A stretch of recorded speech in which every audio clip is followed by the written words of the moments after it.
어떤 사람들은 그런 얘기를 해요. 아니, 교회 오면 좀 밝고 환하고 즐거운 얘기 했으면 좋겠다.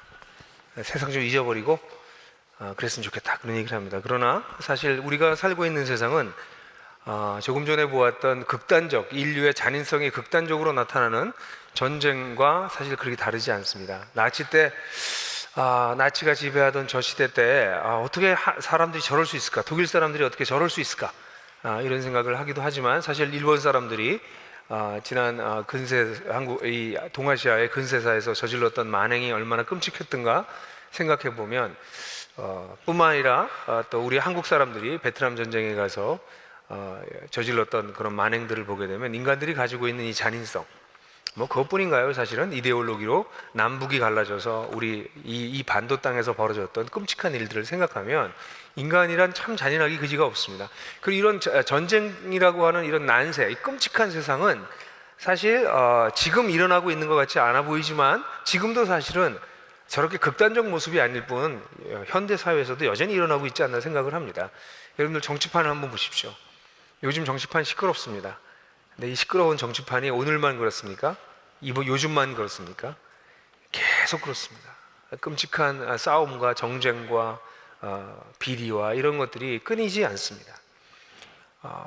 경제적인 영역도 마찬가지입니다. 경제적인 영역 이렇게 들여다보면 사실 여러분들도 거기에 다 경제적 이론으로 참여하고 있지만 수주를 위해서 경쟁사들끼리 싸우는 그 싸움은 정말 피를 말리는 싸움이고요. 또 하청을 얻어내기 위해서 유지하기 위해서 해야 되는 접대와 이 수많은 일들 때문에 사람들은 고생하고 있습니다. 뭐 정치계, 경제계만 그렇습니까? 우리 교육 현실을 한번 보십시오.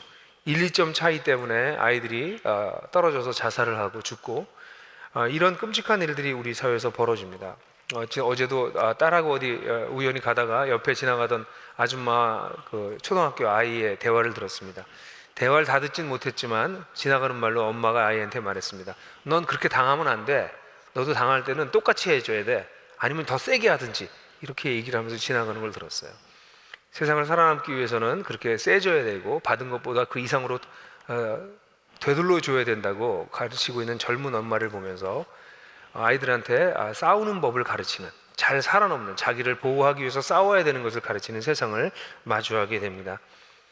지금도 우리가 살고 있는 세상은 끊임없는 일들이, 이런 일들이 벌어지고 있어요. 우리는 그 속에서 살고 있습니다. 아니야, 세상은 그래도 괜찮고 살만해 라고 얘기하고 싶지만 우리 청년들이 당하고 있는 현실, 또 우리 한국 사람들이 당하고 있는 현실, 세월호 가족들이 당하고 있는 현실, 세월호 가족들만 당하고 있는 것이 아니라 사실은 이 땅의 많은 사람들이, 대부분의 사람들이, 힘없는 사람들이 당하는 모습들입니다. 어떤 사람들은 기독교란 이렇게 주일날 예배 와서 하나님을 예배하고 마음의 위로를 받고 또 교리 몇 가지 외우고 그게 기독교인이지라고 생각할지 모르겠습니다. 근데 기독교란 세상과 나와 하나님에 대해서 진실하게 그 앞에 서는 것입니다. 그때 진정한 그리스도인이 될 수 있습니다. 어떤 면에서는 용기 있고 진실한 대면, 그 앞에 서서 바로 바라보는 것, 이것이 우리에게 가장 소중한 일이 아닌가 싶습니다. 사실 우리는 세상 앞에 먼저 진실하게 서야 합니다. 세상에 대한 진실한 직면이 기독교인이 되기 위해서 가장 중요한 첫 번째 첫걸음인 셈이에요. 우리가 살고 있는 세상에 대해서 여러분들 정말 어떻게 생각하세요? 여러분들은 정말 우리가 살고 있는 세상을 생각하시기에 우리 인간이 선한 게 많아서, 또는 뭐 인간은 중립적인 존재여서 인간을 잘만 교육하면, 인간을 잘 이끌기만 하면, 우리가 조금만 더 노력하면, 조금씩만 더 양보하면 좋은 세상이 올 거다, 정말 그렇게 생각하십니까? 그렇게 생각하시는 분 계십니까? 또는 여러분들 중에서 어떤 분들은 그렇다면 인간은 너무나 자기중심적이기 때문에 이 자기중심성을 극복할 수 없어서 세상은 약육강식의 논리로 움직일 수밖에 없고 힘이 있어야만 살아남는 그런 세상이 되었다, 정말 그렇게 생각하십니까? 여러분들 생각은 어떠십니까? 우리가 조금만 더 노력하면 괜찮아질 것 같습니까? 아니면 우리가 가지고 있는 자기중심성, 이것을 극복하지 못하기 때문에 이 약육강식의 논리는 지난 수천 년 동안 인간 사회를 지배했던 것처럼 앞으로도 그렇게 지배할 것이라고 생각하십니까? 인간의 자기중심성을 극복하지 못하는 세상, 법으로 막고 교육으로 막고 제도로 막지만 언제든지 그 악함을 드러내는 것이 우리가 살고 있는 세상입니다. 당연히 상대적으로 힘이 약한 자들이 늘 희생자가 될 수밖에 없습니다. 그렇게 큰 힘을 가지고 있는 사람들도 억울하다고 자살로서 자신의 억울함을 세상에 이야기하는 아주 희한한 세상이 우리가 살고 있는 세상입니다. 이런 끔찍한 세상 속에 우리가 사실은 살고 있다라고 하는 것을 직면하는 것이 우리가 가장 첫 번째 하나님을 알기 위한 첫걸음입니다. 제가 아주 젊었을 때요, 25살 때였어요. 24살, 25살 때였습니다. 제가 저희 집 앞에 있는 H대학, H대라고 할 필요가 없습니다. 홍대입니다. 홍대에 가서 그냥 성경책을 들고 대학을 졸업하고 나서 복음을 전하러 갔습니다. 그래서 홍대 제가 속했던 단체를 거기 개척해서 세웠는데요. 그때 복음을 전하고 젊은이들과 만나서 이야기할 때 홍대생이었습니다. 근데 어떤 한 친구하고 이야기하고 있었는데 그 친구가 말하기를 왜 선생님은, 저에게 선생님이라고 그랬어요. 선생님은 왜 세상이 그렇게 악하고 아름답지 못하고 추워하고 그렇게 부정적으로 얘기하십니까? 아니, 세상이 얼마나 아름답고 세상 산다는 것이 얼마나 소중하고 얼마나 세상이 아름다운데요, 이런 소리를 저한테 했습니다. 그래서 제가 좀 몇 번씩 더 물어보다 그 다음부터는 이 친구한테는 더 이상 하나님을 얘기하면 안 되겠다고 생각하고 그 다음부터 이제 싸우기 시작했어요. 그래서 제 생각하기를, 아니, 이 친구는 하나님을 알 자격이 없다. 왜냐면 우리가 살고 있는 세상이 자기가 고통이 없다고 그래서 세상이 고통스럽지 않다고 말한다면, 이 세상에 벌어지고 있는 이 세상의 끔찍한 역사와 끔찍한 현실이 고스란히 있는데 이것을 보지 않고 사는 게 아름답다느니 이런 소리를 한다면, 아니, 이 사람은 하나님을 알 수가 없다. 그래서 그 당시에 1980년대 초였는데 그 당시 한국 사회가 어땠는지, 한국 사회의 노동 현실이 어떤지, 한국 사회가 얼마나 끔찍한 상황을 지나가고 있는지에 대한 얘기를 마구 퍼붓어요. 지금이어도 별로 안 다를 것 같아요. 자기에게 고통이 없다고, 내가 유복하다고, 내게 문제가 없다고, 세상에 고통과 슬픔이 없다고 하는 얘기는 너무나 이기적인 얘기입니다. 언젠가 그렇게 말하는 사람도 고통을 겪게 될 가능성이 매우 높습니다. 그리고 그제서야 Why me? 왜 나에게? 이런 소박한 얘기를 하게 될 것입니다. 우리가 살고 있는 세상은 Why me? 왜 나에게? 라고 얘기할 세상이 아니라 Why not me? 왜 나는 고통을 안 겪는데? 라고 말할 수 없을 정도로 고통스러운 세상이라는 것을 직면하는 것이 필요합니다. 이와 함께 우리는 내 자신도 그 세상에 속해 있다라고 하는 것을 용기 있게 직면하는 것이 필요합니다. 자신 앞에 서야 됩니다. 우리도 이 악한 세상의 일부라고 하는 것이죠. 나 자신도 하나님과의 관계가 깨어져 있기 때문에 내 스스로도 세상에서 내가 어떻게 살아야 되는지, 왜 살아야 되는지, 무엇을 향해 가야 되는지 모른다는 것입니다. 하나님과 인간과의 관계는 있어도 되고 없어도 되는 그런 부수적인 것, 액세서리적인 것이 아니라 인생의 지금 핵심적인 것입니다. 이런 예를 들면 어떨까요? 특수부대 요원이 어떤 정글이나 어떤 작전 지역에 투여됐습니다. 근데 이 본부하고 교신이 끊어져 버려요. 그럼 그 사람 혼자 거기서 살아남아야 됩니다. 사람은 어떤 의미에서 본부와 교신이 끊어진 상태로 작전 지역에 투입되어 있는 요원과 같은 사람들입니다. 어디로 가야 되는지, 무엇을 해야 되는지, 어떻게 살아남아야 되는지, 무슨 힘으로 살아야 되는지, 어떤 후원 부대가 있는지, 뭐가 있는지 아무것도 모른 채 혼자 스스로 암증모색하면서 살아남아야만 되는 것이 우리 인간입니다. 그래서 인간은 자기를 보호하기 위해서, 자기가 살아남기 위해서 너무나 자주 자기중심적인 자세를 취할 뿐 아니라 때때로 필요할 때는 매우 잔인해지기조차 해서 자기가 사랑하기로 결심한 배우자에게도, 놀랍게도 자기가 낳은 아이에게까지도 그런 잔인성을 드러내기조차 합니다. 나도 그런 사람이라는 것, 나에게 그러한 부분이 내면 깊숙이 있다는 것을 바라보는 것, 직면하는 것, 이것이 하나님 나라에 들어가기 위해서 우리가 첫 번째 가져야 될 진실한 모습입니다. 그러고 난 다음에서야 하나님의 은혜 앞에 감사하게 서게 됩니다. 은혜가 무엇입니까? 은혜는 하나님께서 우리에게 주신 모든 것을 얘기하는 것인데, 은혜 중에 은혜는 바로 이런 세상 속에 살고 있는 이런 내가 세상과 함께 심판받을 수밖에 없었던 나를 하나님께서 심판 대신 살 수 있는 길을 보여주셨다는 것, 그 살 수 있는 길을 보여주신 것, 그것이 은혜입니다. 때가 찼다, 하나님 나라가 가까이 왔다라고 예수님께서 하나님 나라를 선포하시고 회개하라. 그래서 우리가 돌아서게 되면 거기에는 하나님의 심판이 보입니다. 불의한 세상과 자기중심적 세상에 대한, 그리고 그렇게 살아가고 있는 우리 자신에 대한 하나님의 엄중한 심판이 거기에 있습니다. 은혜는 무엇입니까? 그 심판을 예수께서 대신 받으셨다는 것입니다. 우리들을 위해서. 그러므로 우리는 감히 하나님 나라에 들어갈 수 없는 존재들이었는데 이 예수를 의지해서 하나님 나라에 들어가게 됩니다. 그래서 우리는 그 은혜를 감사함으로 받아들이게 되는 것입니다. 초대교회, 교회가 처음 세워지고 난 다음에 인류 역사상 가장 첫 번째 교회에서 행해진 설교가 베드로의 설교였습니다. 베드로의 설교의 결론 부분을 보면 이렇게 되어 있습니다. 같이 한번 읽어볼까요? 사도행전 2장 38절입니다. 시작. 베드로가 대답하였다. 회개하십시오. 그리고 여러분 각 사람은 예수 그리스도의 이름으로 세례를 받고 죄의 용서를 받으십시오. 그리하면 성령을 선물로 받을 것입니다. 회개하라고 합니다. 돌아서라는 것이죠. 세상 중심적으로 자기 중심적으로 살던 삶에서 하나님을 향해서 돌아서라. 그리고 난 다음에 각 사람은 예수 그리스도의 이름으로 세례를 받고 죄의 용서를 받으십시오. 예수 그리스도의 이름을 세례를 받는다는 것은 이런 예식을 통해 가지고 자, 성부 성자 성령의 이름으로 세례를 줍니다. 이런 예식을 뜻하는 것이 아닙니다. 예수 그리스도의 이름으로라고 하는 것은 예수 그리스도께서 우리 인간을 위해서 행하셨던 모든 일을 진심으로 받아들여서 그런 뜻의 관용구적인 설명입니다. 예수께서 우리를 위해서 무엇을 하셨습니까? 예수께서 하나님께서 우리 세상과 나에게 보이셔야 될 심판을 그가 대신 지게 하셨습니다.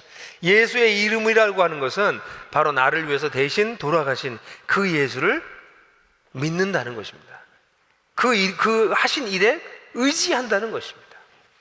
그 이름으로 세례를 받고, 세례를 받는다는 표현은 밥티소라고 하는 이 단어는 풍덩 빠진다는 뜻입니다. 사실은. 그러니까 그 하신 일을 전인격적으로 받아들여서, 진심으로 받아들여서 죄를 용서받아라. 그분이 대신 돌아가셨으니까 용서를 받아라 라고 얘기하는 것이죠.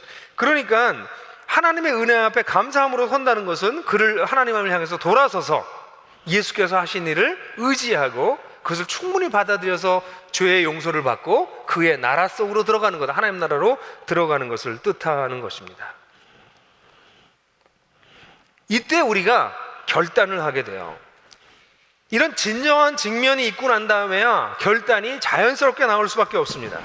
여러분, 우리 인간은요 결단하고 살아가는 존재예요. 오늘 이 예배에 오신 분들 가운데서 올까 말까 고민하다가 마지막에 결단하고 오신 분들 계시잖아요. 그죠? 일부 예배에 와야 되는데 일부 예배에 올까 말까 해서 안 오고 문기작 되다가 에이 할 수 없다 2부에라도 가자 그러고 오신 분 계시잖아요. 그죠? 제가 어떻게 하냐고요? 막 보여요. 네, 그러면 제가 돗자리를 깔았죠. 인생은 결단하고 살아요. 여러분, 우리는 공부를 할까 말까, 밤에 라면을 먹을까 말까, 우리는 모든 걸 결단해요. 그 아주 작은 결단으로 시작해서, 그리고 내가 누구랑 데이트를 할까, 어떤 직업을 가질까, 또 누구와 결혼을 할까, 결혼을 하고 나면 애를 낳을까 말까, 하나 낳을까 둘 낳을까 셋 낳을까, 애를 낳으면 애는 어떻게 키울까, 애를 어린이집에 보낼까 말까, 교육은 어떻게 시킬까. 우리 인생은요 모든 게 결단이에요. 근데 결단이 있기 전에 우리는 그냥 막 결정하지 않고 결단을 위해서 반드시 필요한 일정의 지식을 가지고 지적으로 이해하고 그것을 숙고합니다. 그리고 결단을 내립니다. 왜 그럴까요? 우리는 하나님의 형상으로 지음받아서 그렇습니다. 하나님이 우리를 인격으로 만드셨습니다. 우리는 동물과 달라서 본능적으로 움직이지 않습니다. 이해하고 생각하고 숙고하고 결단합니다. 우리 인생 모든 것이 그렇습니다. 그냥 충동적으로 살아가는 사람들 위험합니다. 충동적으로 결혼하고 충동적으로 이혼하고 이렇게 되는 사람은 굉장히 위험하죠. 충동적으로 사업하고 충동적으로 쇼핑하고 절대로 그렇게 하면 안 됩니다. 인간은 그렇게 하면 안 되도록 되어 있습니다. 인간은 생각하고 숙고하고 결단을 내립니다. 인간이 내려야 될 결단 중에서 결혼하는 것도 중요하고 배우자 결정하는 것, 직업 결정하는 것, 이런 결단들도 굉장히 중요하지만 제 생각에 인생에서 가장 중요한 결단이 있는데 그것은 하나님에 대해서 결단하는 것입니다. 여러분들이 지금까지 들으셨습니다. 하나님에 대해서 자그마치 석주 동안 들으셨습니다. 석주 동안 하나님께서 이 깨지고 상한 세상을 어떻게 회복하시려고 하시는지에 대한 얘기를 들으셨습니다. 그것을 이해하셨습니다. 지적으로 동의하시는 분들이 많이 계실 거예요. 그럼 그것을 숙고해야 됩니다. 진지하게 생각해 봐야 됩니다. 그리고 용기 있게 결단하셔야 합니다. 그렇게 결단할 때 그게 바로 회개하고 예수 그리스도의 이름을 정말 믿고 죄 용서를 받는 것입니다. 그때 하나님께서 누굴 보낸다고 말씀하시냐면 성령을 보내신다고 얘기합니다. 성령은 하나님의 영이십니다. 예수님의 영이세요. 그래서 성령께서 우리 안에 오신대요. 그것은 체험적으로 경험적으로 할 수 있는 것이 아닙니다. 그렇게 약속하셨습니다. 하나님께서 인간을 떠나지 않겠다고 약속하셨습니다. 그래서 우리에게 필요한 것은 하나님께 진실하게 반응하고 진실하게 예스라고 이야기하는 것입니다. 내가 당신을 의지하겠습니다. 당신밖에 소망이 없습니다. 당신을 의지해서 왜 사는지, 어떻게 사는지 배워나가겠습니다. 지금까지 내 중심적으로 내가 주인이 되어서 살았다면 이제부터는 당신이 나의 주인이 되어서 나를 이끌어 가십시오. 제가 배우겠습니다. 제가 새로운 삶을 살겠습니다. 라고 결단할 때, 그렇게 진실하게 결단할 때 하나님께서 우리 가운데 오셔서 우리를 떠나지 않기 시작한다고 이야기합니다. 그때 회심이 일어나는 것이죠. 그래서 회심은 어떤 사람에게는 순간적으로 나타나기도 하고 어떤 사람에게는 일정 기간이 지나고 난 다음에 아, 내가 회심했구나 라는 것을 깨닫게 되기도 합니다. 이렇게 우리가 하나님 나라의 복음을 듣게 될 때 우리는 반응하게 됩니다. 한 5가지 정도의 반응이 있는데요. 첫 번째 반응은 기뻐하는 것입니다. 왜냐하면 이런 이야기를 들으면 아, 나는 하나님 나라 백성이에요. 난 이미 그 나라에 들어와서 하나님의 다스림을 받고 하나님의 인도를 받고 있어요. 얼마나 다행인지 모르겠어요. 내가 별로 잘한 것도 없고 내가 다른 사람보다 나은 것도 없는데 하나님께서 이 하나님 나라에 대한 소식을 먼저 알려주셨어요. 너무 감사해요. 기뻐하는 사람들입니다. 두 번째 사람들은 이 예수님을 받아들이기로 마음 먹은 사람입니다. 하나님, 지금까지 내 중심적으로 살았습니다. 이제 내 중심적으로 살면서 혼란스러워져 가는 내 인생 여기서 종지부짓고 싶습니다. 내가 하나님 나라에 들어갈 자격이 없다는 거 압니다. 근데 나를 위해서 당신께서 대신 돌아가셨으니 당신을 의지해서, 예수를 의지해서 그 나라로 들어가겠습니다. 나를 받아주십시오. 하나님 앞에 자신의 삶을 내려놓고 그리고 하나님을 자신의 인생에 초청하는 것입니다. 나의 주인으로 말입니다.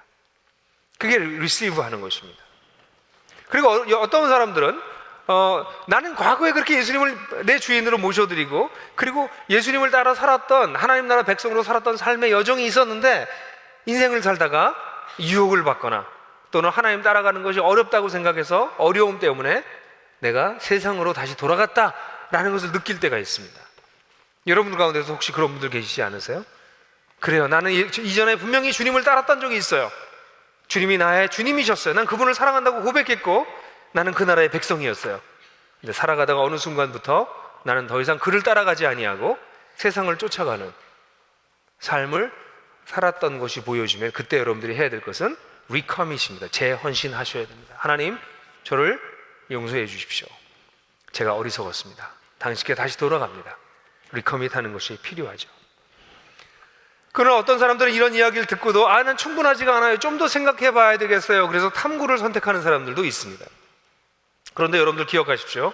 저는 여러분들에게 하나님께서 전달하길 원하는, 여러분들에게 이 시대에 전달하기 원하는 메시지를 자그마치 3주에 걸쳐서 6번 설교했습니다. 적은 양의 내용이 아닙니다. 더 많은 탐구를 하기 위해서 수십 가지 권은 아니어도 10권, 20권의 책 제가 추천 당장 이 자리에서 해드릴 수 있습니다. 성경이라고 하는 책을 매일 20-30분씩 읽으면 1년 정도 지나면 다 읽으실 수 있습니다. 그러나 그런 내용들을 읽는다고 하여서 지금 여러분들에게 이리 들었던 이런 이야기들보다 더 잘 정리되어서 하나님께서 우리에게 전달하고자 하는 메시지가 정리되지는 않을 가능성이 더 큽니다.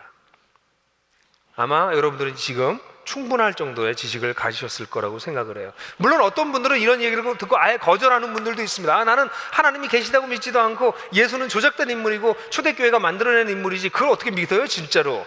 나는 안 믿어요 하고 리젝트 할 수도 있습니다. 그러나 여러분들이 오늘 지난 석주 동안 저와 함께 이야기를 들으신 것은 제가 생각할 때는 하나님을 믿기 위해서 필수적인 지식입니다. 충분한 지식은 아닐 것입니다. 세상의 모든 하나님에 대해서 내가 충분할 만큼 아는 데에는 평생이 걸립니다.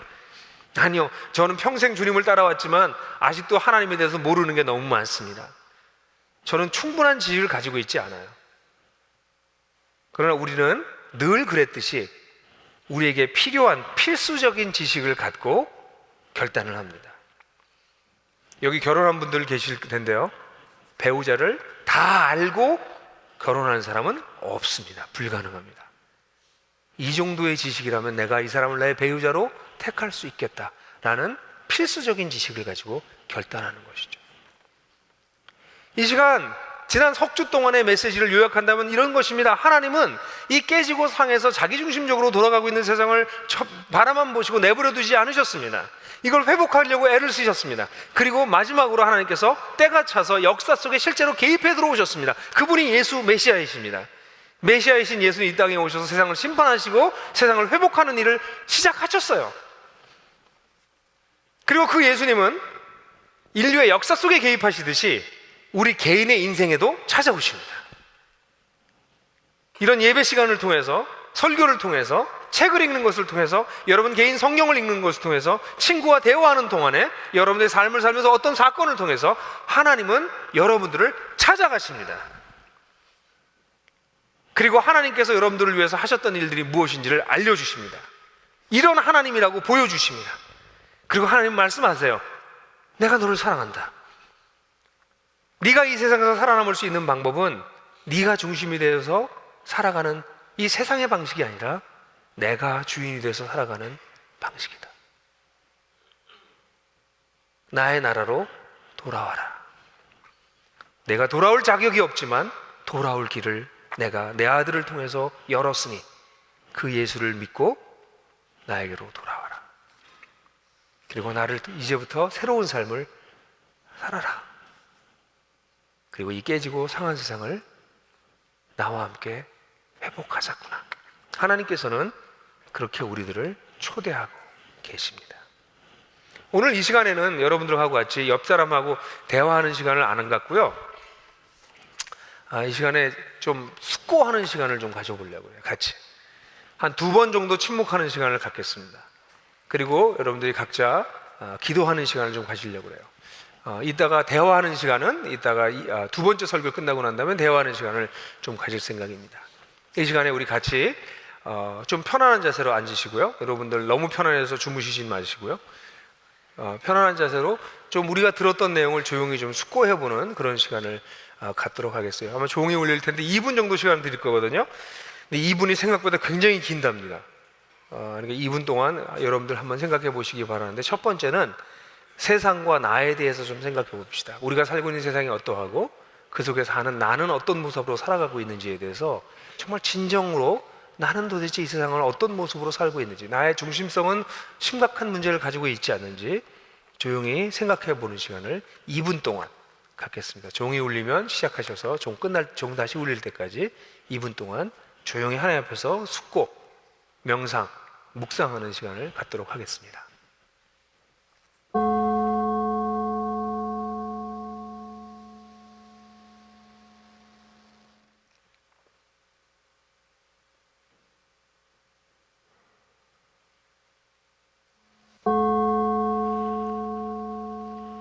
네, 그냥 눈을 감으신 채로요, 한 번 더 2분 동안 침묵하는 시간을 가지실 텐데요, 이번에 생각하실 거는 뭐냐면 우리가 살고 있는 세상에 대해서 한번 생각해 보십시오. 지금 돌아가고 있는 세상과 그 세상 속에 살고 있는 나는 어떤 모습인가를 한번 생각해. 우리가 보셨잖아요. 그러면 이번에는 생각할 거는 두 번째는 뭐냐면 그 생각을 하고, 그 다음에 하나님께서 이러한 세상을 위해서 무엇을 하고 계신지, 하나님께서 무슨 일을 하셨는지, 여러분들 지난 석주 동안 저에게 그런 이야기를 들으셨습니다. 하나님께서 무슨 일을 하고 하셨는지, 역사 속에서 무슨 일을 하고 계시고 지금 나에게 뭘 하고 계시는지 한번 생각해 보십시오. 그리고 여러분들이 나는 그 하나님에 대해서 어떤 반응을 보이는지, 기뻐하는지, 예수님을 영접하기를 원하시는지, 아니 예수님께 재원신하기를 원하시는지, 아니면 더 깊은 탐구가 필요한지, 여러분 진지하게 여러분들의 자세가 어디에 서 있는지 물어보시기를, 조용히 숙고하시고 명상 또는 묵상하시기를 바랍니다.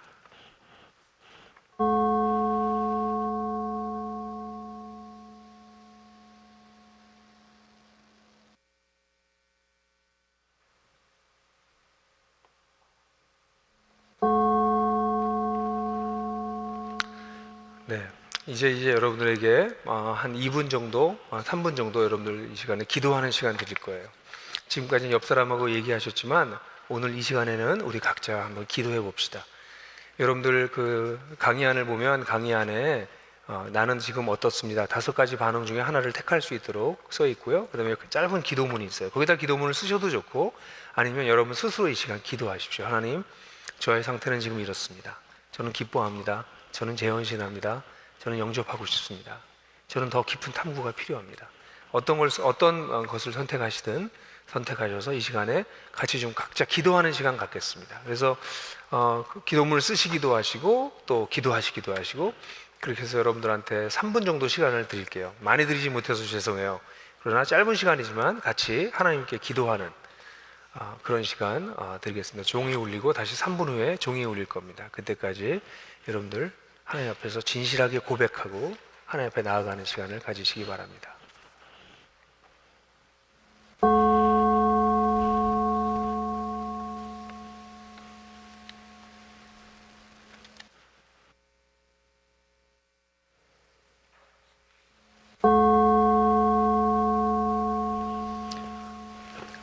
아마 여러분들 가운데 침묵이 좀 익숙하지 않으신 분들이 많으실 거예요. 한 2분, 3분 침묵하자고 그럴 때 온갖 잡생각만 계속 왔다 갔다 하시는 분들이 계실 수 있어요. 너무 절망하지 마십시오. 그런 분들 계시면 어떤 면에서는 그게 정상일 수도 있습니다.